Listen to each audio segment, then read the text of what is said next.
जोहार नमस्कार साংবাদিক বন্ধুসকলক ধন্যবাদ দিছোঁ যেহেতু আমি সদৌ অসম আদিবাসী ছাত্ৰ সন্থা গোলাঘাট জিলা সমিতি আৰু সমূহ আঞ্চলিক সমিতিৰ সহযোগত আজি গুৰুত্বপূৰ্ণ বৈঠক হয় আৰু গুৰুত্বপূৰ্ণ আলোচনা হয় আৰু এই আলোচনা বিশেষকৈ আমি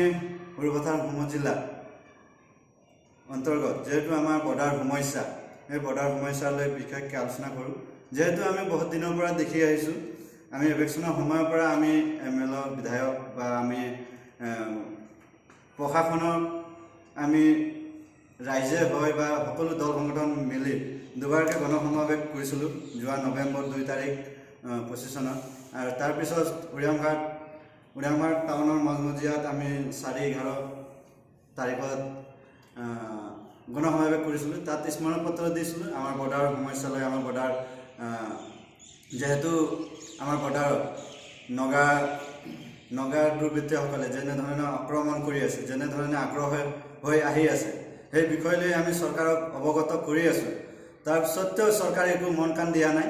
আমি হুকিয়াই দিব বিচাৰিছোঁ সদৌ অসম আদিবাসী ছাত্ৰ সন্থা হৈ যেহেতু এনেধৰণে কাম কাজ আমি বহুত দিনৰ পৰা চাই আছোঁ চৰকাৰে আমাক মাহী মাহৰ চকুৰ দৰে চাই আছে যেহেতু আমাৰ দুখ লগা আমি এই চৰকাৰক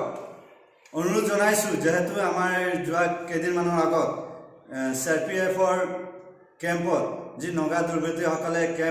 কেম্পৰ গেটসমূহ ভাঙিলে তাৰপিছত যোৱা কালি যেহেতু নগাই চাইনপুৰত যিটো পেট্ৰল পাম্প বনাইছিলে সেই পেট্ৰল পাম্পত বন্ধ কৰিব যাওঁতে স্থগিত ৰখাবৰ কাৰণে যাওঁতে যেহেতু আক্ৰমণ কৰিলে CRPFক তো সেইখিনি আমি লজ্জিত হৈছোঁ দুখ পাইছোঁ যেহেতু এটা চেণ্ট্ৰেল ফ'ৰ্চক এনেকুৱা কৰিব পাৰে তেওঁলোকে তেতিয়া আমাৰ অসম চৰকাৰে আমাৰ অসমৰ পুলিচ প্ৰশাসনে কিয় নিমাত হৈ আছে কিয় আমাৰ এই ছুপাৰ পাৱাৰ বিধায়ক বিশ্বজিৎ ফুকনে নিমাত হৈ আছে এই বিষয়টো লৈ সেইদিনা চুঙাজানত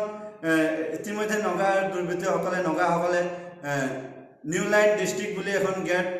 ইতিমধ্যে বনালে আমাৰ এই বিধায়ক সেই বিষয়টো লৈ নিমাত আমাৰ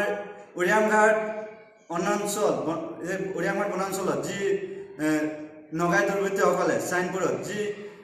ৰমান বস্তিৰ চাইনপুৰ যি নগাসকলে দুৰ্বৃত্তসকলে CRPFৰ লগত বা আমাৰ জনসাধাৰণৰ লগত যি অভদ্ৰ ব্যৱহাৰ কৰি আহিছে সেই বিষয়টো লৈ আমাৰ বিধায়ক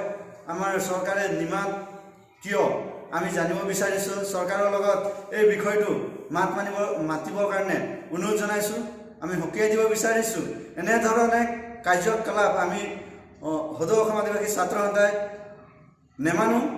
আৰু ইয়াৰ লগতে আমি জনসাধাৰণক অৱগত কৰাব বিচাৰোঁ যেহেতু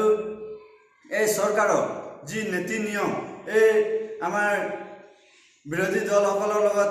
পাকিস্তান ভ্ৰমণ দি সেইকেইটাক ব্যস্ত হৈ আছে ইয়াত জনসাধাৰণে ইমান দুখ বেদনাত ভুগি আছে সেই বিষয়টো লৈ একো